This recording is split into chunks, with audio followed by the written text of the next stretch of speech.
Good morning, everybody. This is Lisa James. I just needed to take a moment to check in with you all and see how everybody is doing. It seems that we've come from one extreme to the next. At first, we've come through what COVID-19 and watching people's lives and their souls get literally sucked out of them.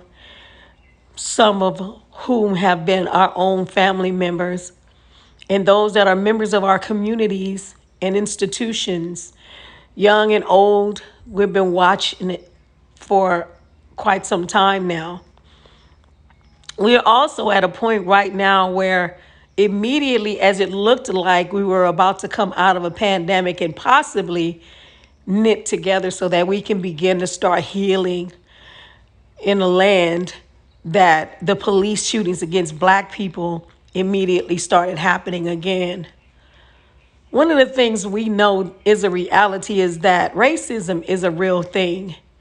We've been dealing with it all of our lives. Not all of us have been in places where we're being called the N word or whatever other word a white prejudiced person could use against us.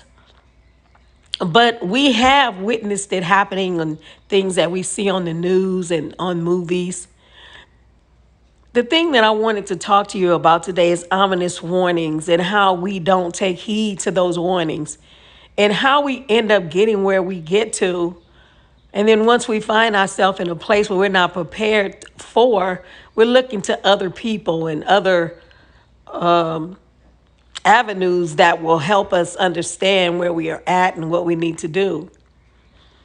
The thing that really bothers me as a black woman in the community is that no matter how much community organizing we do, no matter how many town hall meetings and how many times we invite a lot of our community members to come out to listen to some of the issues that are on the tables and how those issues will eventually, if not already, affect us as a people, and they don't turn up for these sessions.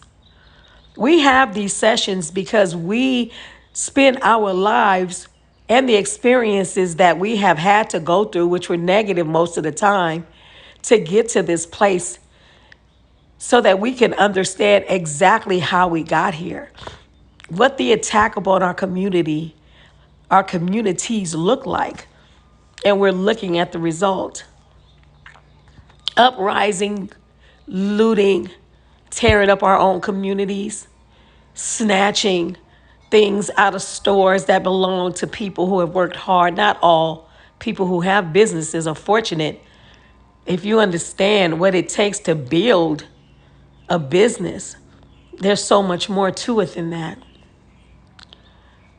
That's not the only focus. I get that part, that focusing on how devastating and detrimental this can be for someone is an issue, but I do understand that we're doing what we are doing because we're trying to send a message.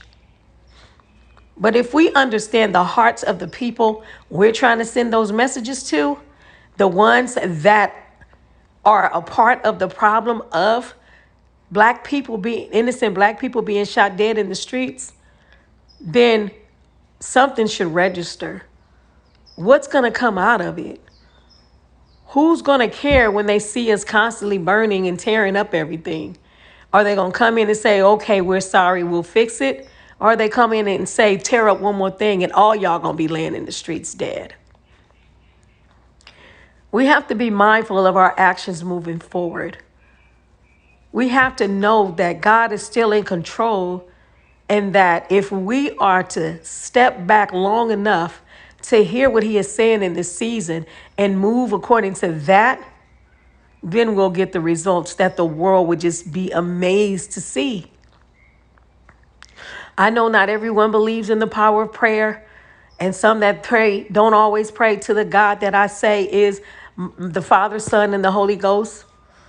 But it really doesn't matter. The thing is power in numbers and unity that supersedes our beliefs and everything else outside of that.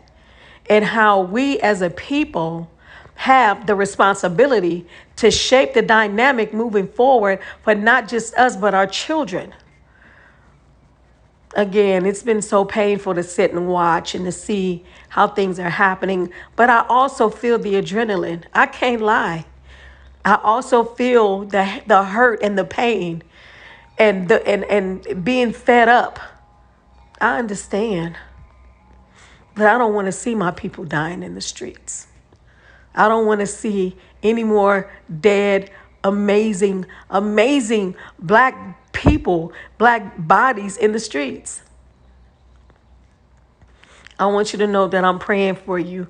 And again, I just wanted to check in and just drop a little nugget. I hope you're staying safe out there. Remember, our children are watching everything that we do. They've already been shaped for violence through them video games that the majority of our children have played. Their mentality has already been shaped, and oppression has already been a part of their lives, from the schools that they go to, the districts that won't fight for them, even when we're fighting for them. The video games that's showing them blood and death and just dropping that spirit of murder on the inside of them. There's so much attached to why we are where we are, how we got here. Let's stop and consider those things.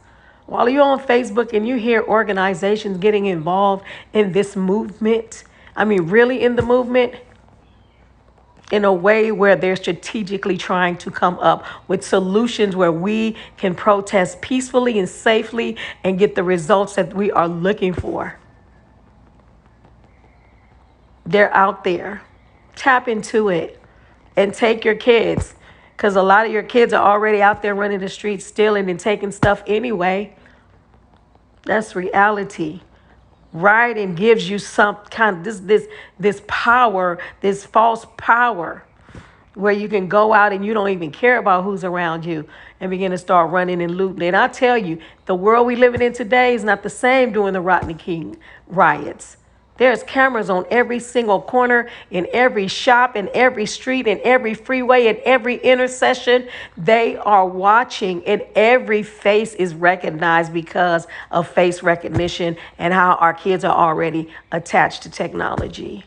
So trust and believe, as this thing begins to subside, it's going to be uglier when they start kicking our doors in and trying to retrieve stuff that most of us didn't even go out there and take, because that is enough to give them a reason to do it.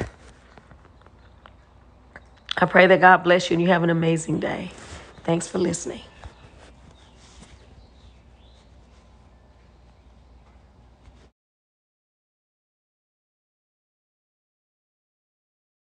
Just know that we are in this together.